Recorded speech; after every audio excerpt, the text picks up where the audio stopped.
Expensive Pain by Meek Mill. It is 18 songs, 55 minutes long. Nice Yep. timing there, buddy. And Right.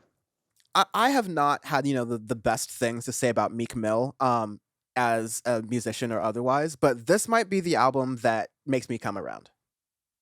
So I've had a soft spot for Meek Mill's albums, some of them here or there.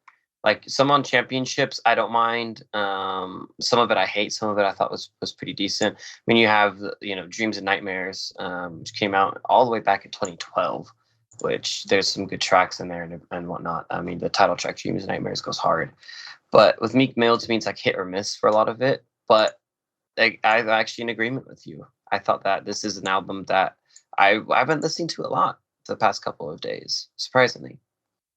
Yeah, I think it's start and the other thing is, so, we do like specs of a trap album and I guess additional specs. Yeah. There are not a ton of features. It's not super feature heavy. You have them a No, couple it's here, not. and they're definitely spent very well. Yes. Around the top, you have Lil Durk and Lil Baby.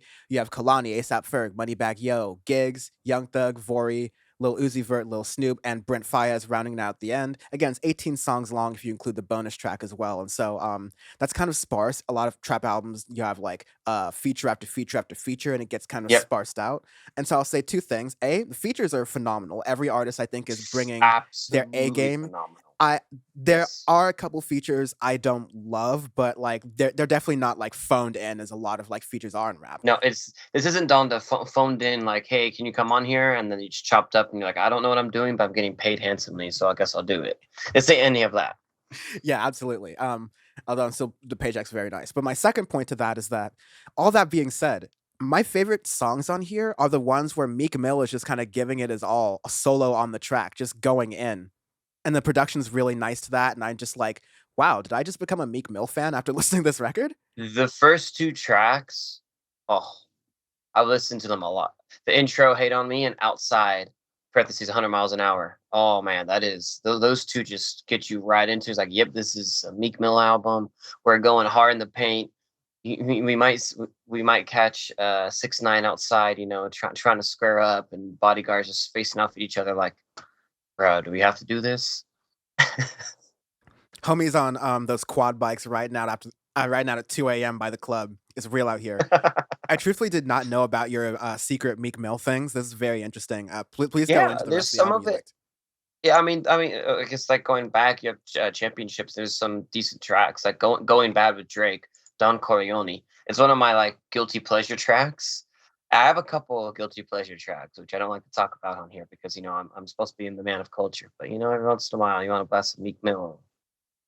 But going to album, the first two like really suck you in the album. Just it's good trap production. It's a clean, wholesome trap, but it doesn't feel cheap or extremely overproduced or like the hi hats don't get annoying and or the beats don't get annoying because that's happening with a lot of trap. Um, when you get to the first ones with features sharing locations with Lil Durk and Lil Baby, I thought they both were pretty good in there. I thought they complement each other well, the flows and the way the song was produced and whatnot. Um, I don't feel like it's top heavy at all. I feel like it's actually pretty smooth top to bottom. I feel like it's the way the each of the features are pretty sparse in between each other. I thought it was done very well. Um, Example, like you have after sharing locations of expensive pain of just Meek Mill kind of slows down the album a little bit. But And you have a no, really I just gotta say, like, just pause an expensive pain because that is one of the songs where I'm just like, damn Meek Mill. All right, yeah, I because was gonna like say that. it's 3.5 minutes long. He's really going in, like giving his like these are really like proper bars. Like Meek Mill is in rare form, top of his like game, rap wise. Like I have Mhm. no complaints about the bars here. There's variety, there's scope, there's depth in what he's talking about lyrically. It's like believable. Like I work with it. Meek Mill's performance here is just a game.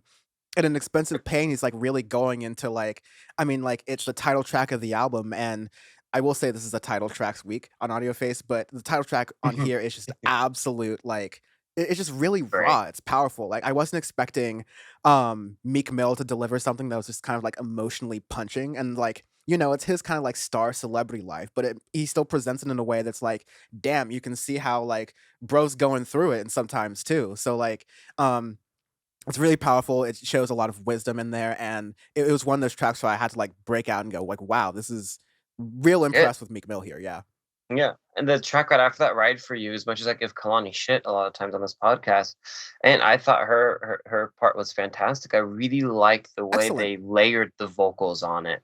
'Cause, you get your normal trap and B tracks. Because when I saw it, "Ride for You," Meek Mill, Kalani, I'm like, "Okay, it's trap and B.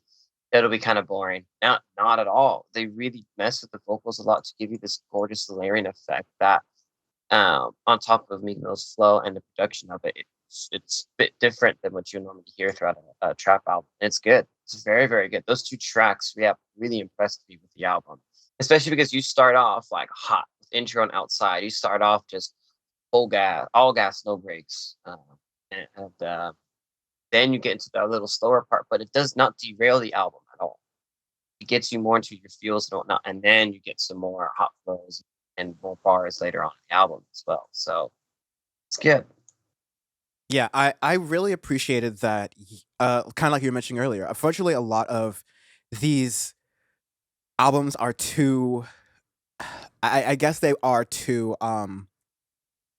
They're too top heavy. You start with all of 100%. your like hard fast bangers essentially, and they're all like the club hits, and then it just sort of like fizzles out in the end because you sort of just the artist sort of like stacks their sort of they're the songs they're trying to be feelsy, they're trying to show their own emotions, and they're not really doing that well. All those songs get stacked near the end, so it Yep. feels even more like an afterthought. It really hurts these albums. You see them in all of our countless like trap record reviews.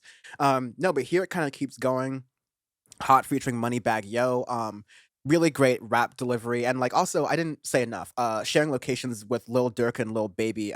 Phenomenal rap delivery as well. Yeah. This is just like the new generation of rappers. They're taking like the trap rhythms that you do that like make the song sound like really catchy and good and give it hooks with like the real like I guess sort of like old school slash West Coast like real lyricism and real depth of what you're going into it to the point where like you almost can't mimic the lyrics and they're just moving too fast. They're going just really good Hmm. at it.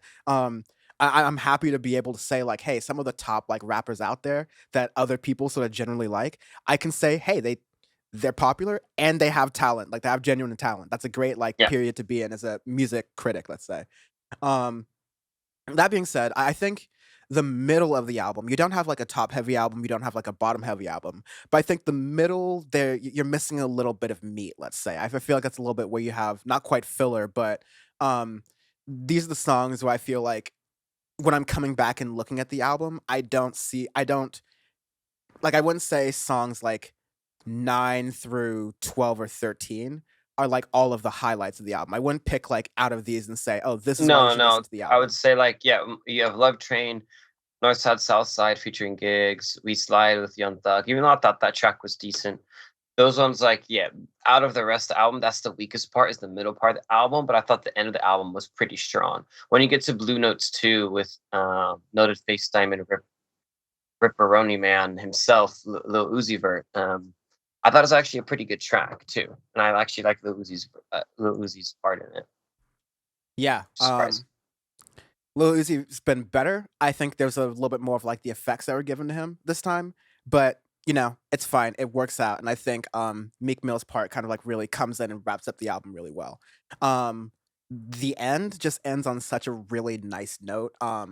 Angels Rip Lil Snoop is another one of those like That's I wouldn't say not as great as Expensive Pain does. It doesn't hit like Expensive Pain does, but very much still like a very good very good, yes.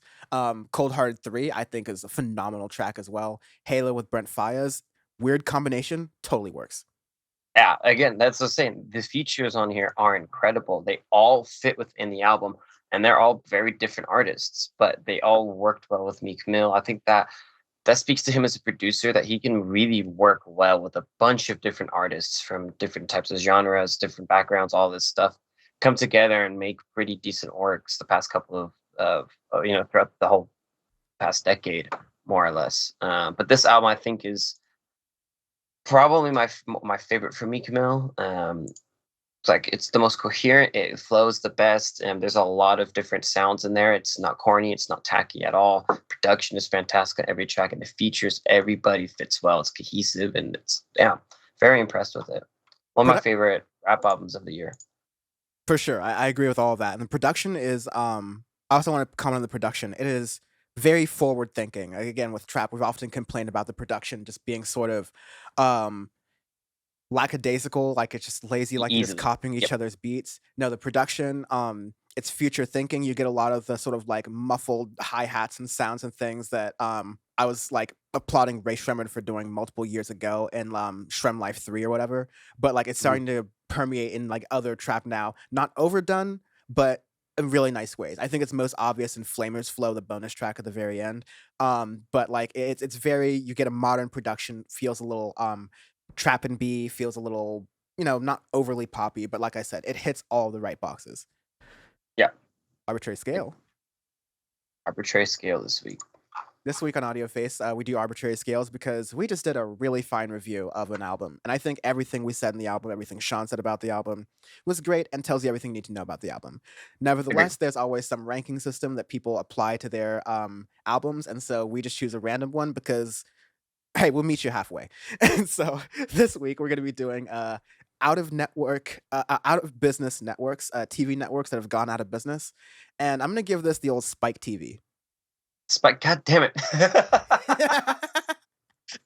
Son of a, I was gonna say Spike too. Damn it.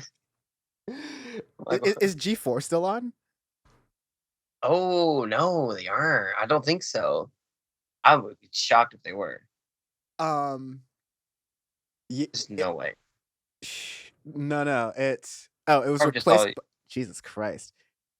Yeah, it's defunct as of 2014. So I think it has some relationship to Spike, right? I No, can it see that. doesn't. I can see it being a G4 too. Yeah, G4. I remember watching that as a kid back way back in the day, man. oh my god, that's it rocked. I love that. But anyways, it's just a really never mind the just like blatant, just buttered on misogyny in all of these networks at the time. Just like 100%. classic shit, just poetry in motion, just wonderful stuff. Yes.